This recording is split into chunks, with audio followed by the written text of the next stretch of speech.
from a Paramarthika Satyam, there is no evil. But from a Vyavaharika Satyam, from the transactional reality, there is a evil, and the evil is on account of karma, and karma is on account of Avidya. Namaste.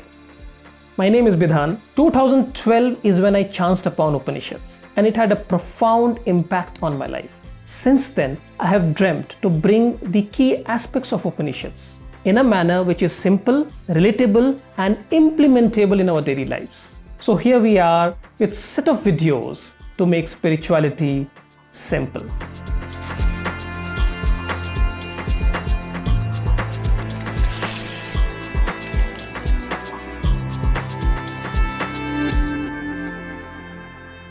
Hi Bidhan. Hello?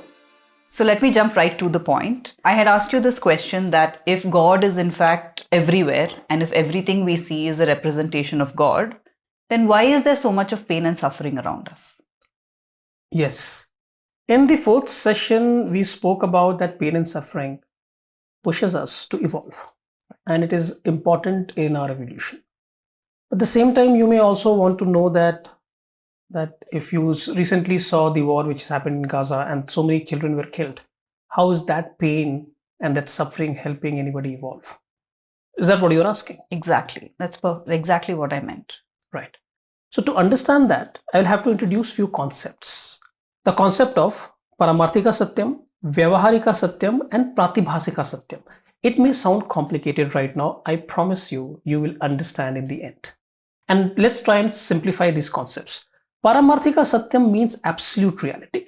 And Upanishads are talking from a space of absolute reality. Now, okay, so let's break it further. Have you watched any movie recently? Yes, I in fact watched that Great Indian Kitchen. How was it?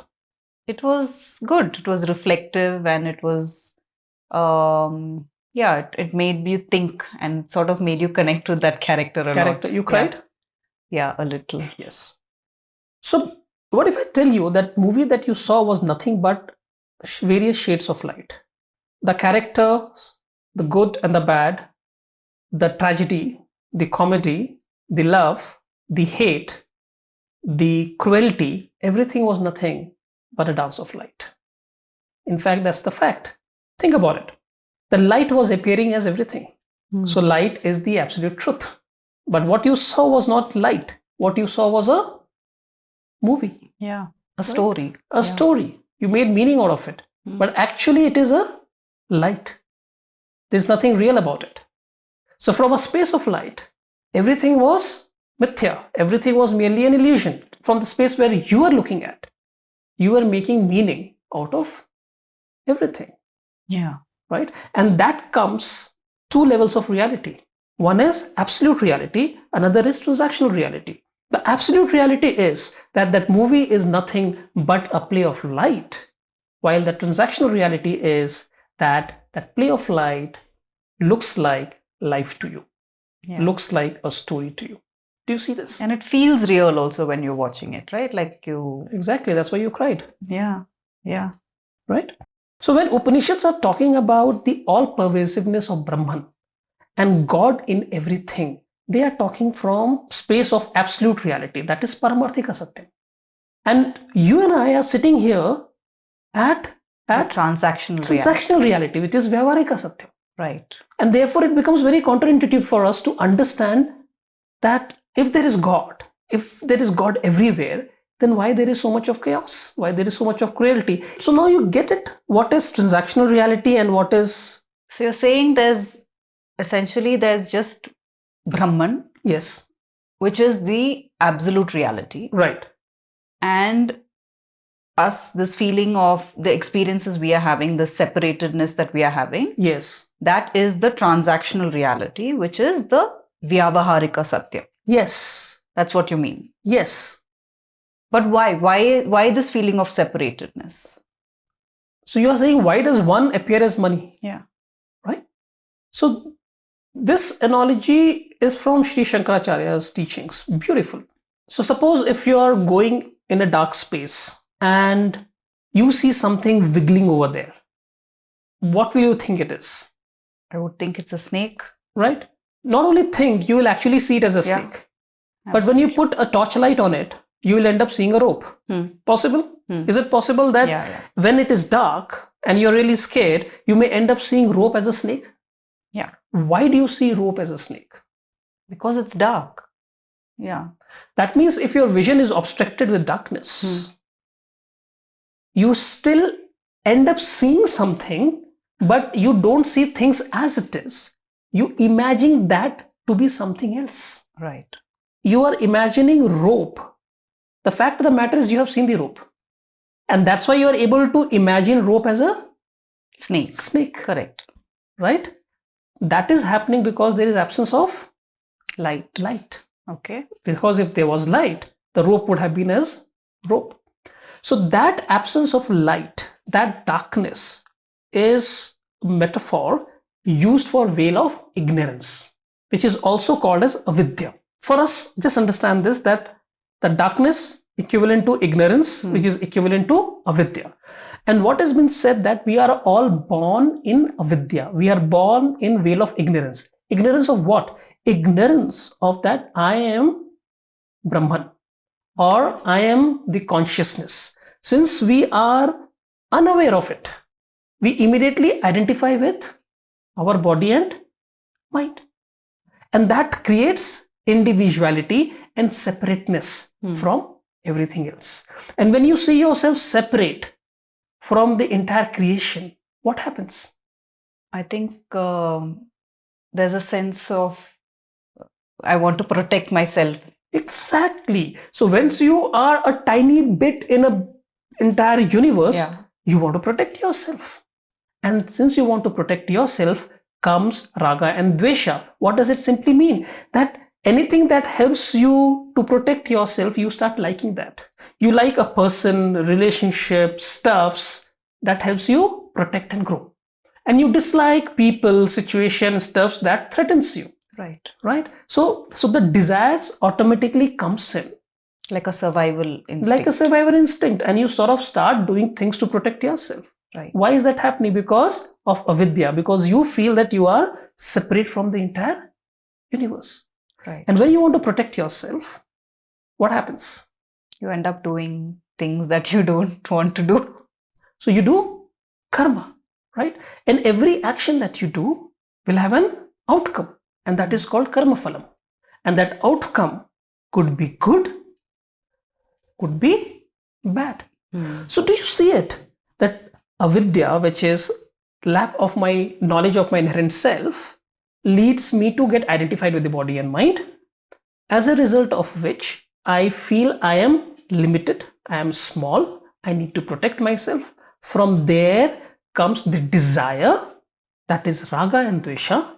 From raga and dvesha comes karma, and from karma comes karma phalam, which is the good and the evil that you see. And from karma phalam feeds back into the raga and dvesha, and that is the cycle that we get into, which is called samsara.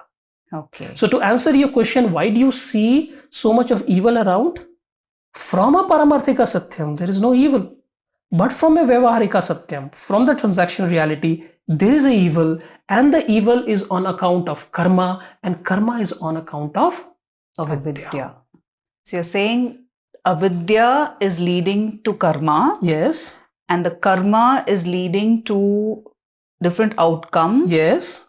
Which sort of manifest as pain or pleasure. Yes. Okay. But then that leads to the question of why avidya? Like, why are we even born in avidya? A very humble submission. I don't know. And I have tried to understand this from various teachings, and you will not find any logical answer to this. And there are two reasons why. First is that the universe has infinite intelligence. And I am using my finite intelligence to understand the Ishvara's infinite intelligence. The first thing. And the second very important aspect is, when you ask me a question that why avidya, there is an inherent assumption in your question. The assumption is that there is a causality. There is always a cause and effect. Look, the cause and effect is an aspect of Vyavaharika Satyam, of this transactional reality. This transactional reality is a matrix of Desh, Kal, and Karma, which is time, space, and causality. And therefore, everything that we see it from that perspective, right? But it is very difficult for you and me to conceptualize a dimension which is beyond time, space, and causality. Are you able to get what I'm trying to say? Are you finding it difficult to understand? No, you lost me there. Like, I didn't get what you're trying to All say. right. So let us try and simplify this further. Imagine you are a fish in a large ocean. What would sky mean to you? The water only. Right? Your world is the water. Yeah. So for you, the sky is water. But if someone comes and tells you, hey, there is a sky, a land that exists outside of water, would you be able to even conceptualize it? No. No. You will never understand how the water gets affected by this land outside of water, because for you, water is the entire universe. That is the knowable universe for you. Similarly, there are multiple dimensions of existence. The dimension of existence that you and I are in, which is called Vyavaharika Satyam, is a matrix of time, space, and causality, and therefore beyond a point of time, asking why will not help you take anywhere, because intellectually you will not be able to understand that. Okay. Right? And this is where I have taken a lot of help from the teachings of Vivekananda. He says that heat is the intrinsic nature of the fire. Now, questioning why the intrinsic nature of fire is heat is not going to help you.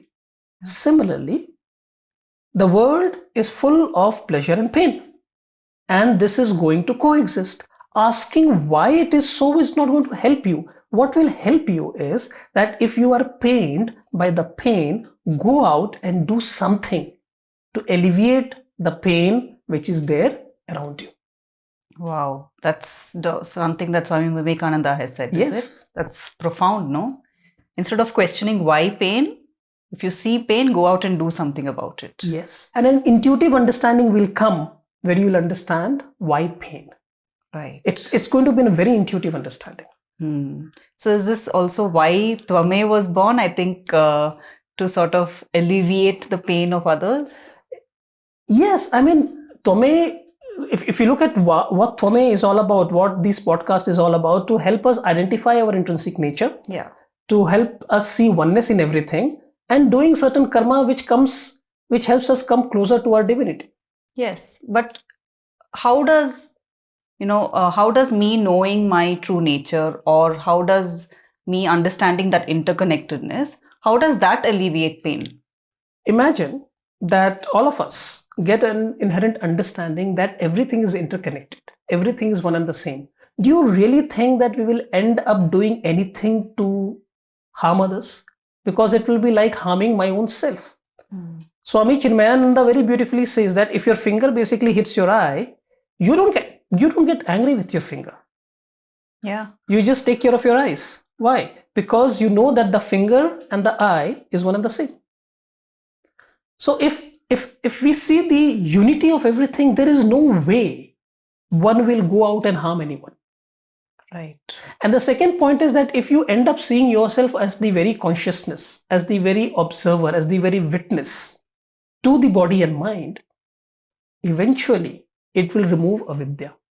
Because when we spoke about avidya, we were talking about avidya of what? Avidya of the fact that I am one. We are all one. That we are all one, and I am the very consciousness, which is the adhishthanam, which is the substratum of everything around me.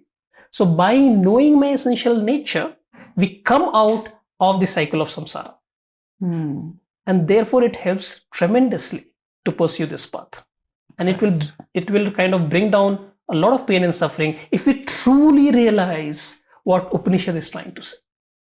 Okay, so the image that I am sort of getting right now is of me sort of wearing virtual reality, like VR goggles. And if I create a character in that virtual world and I kind of get identified with that character, I feel what that character is feeling, I go through the adventures, I get hurt if the character gets hurt. I think Is it like that, like where going on the spiritual path is almost like removing those virtual reality headset, and I'm able to sort of see who the real person is, who the the constant person is. Exactly. It's a very good example. I mean, in a virtual reality, you get identified with the character as you to an extent that you forget that this you is separate from the actual you. And only when you take off that glasses is you will remember that, okay. So that's mean taking off the avidya is what you're saying. Exactly. Okay. So then, but I've heard a lot of people, I've heard the saying also that we all suffer because of our own karma. Not only karma now, but even karma from our previous lifetimes. Does that also come under this? It is partially correct that the present moment of my life is a function of all the karmic imprints that we are carrying. But I said it's partially correct because the present pain and the suffering is not only on account of my karma, but it's also on account of collective karma.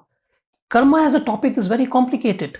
We try and put a very simplistic understanding of karma, which is not so, and therefore let us have a complete set of episodes, a series only in understanding karma, because that topic requires a lot of time, attention, and most importantly, detailing of what it actually means to you and me. And if we can actually break open karma, there's a lot of things that can happen. And karma is the aspect of transactional reality, something that you and I will be able to relate to. Right. Even if we are not able to relate to the concept of consciousness, Brahman, unity, oneness. Which you're saying is in the Paramarthika Satyam. Which is at a Paramarthika Satyam, which is an absolute reality, which has been explored in Upanishads. But we'll certainly be able to relate to a lot of things on a lot of discussions on karma. And that will look forward to that conversation. Yes. Sure. So I think from today's conversation, what is my biggest takeaway has been just go about doing your karma. And if you see pain around you, alleviate the pain in some way, however you can do it. And eventually the answers will come to you. Exactly. Right? Exactly. Don't ask why pain or suffering. If you see pain and suffering, do something about it. And you will get the answer in the process of helping others and yourself alleviate the pain. Yes. Reduce the pain. I think that has definitely answered my question. Thank you so much, Vedanta. Thank you, Preeti. If you like this video, please subscribe, like, and forward to all your friends and families who may benefit from this conversation. And do not forget to continue posting your comments and questions, which will help us curate better topics in the future.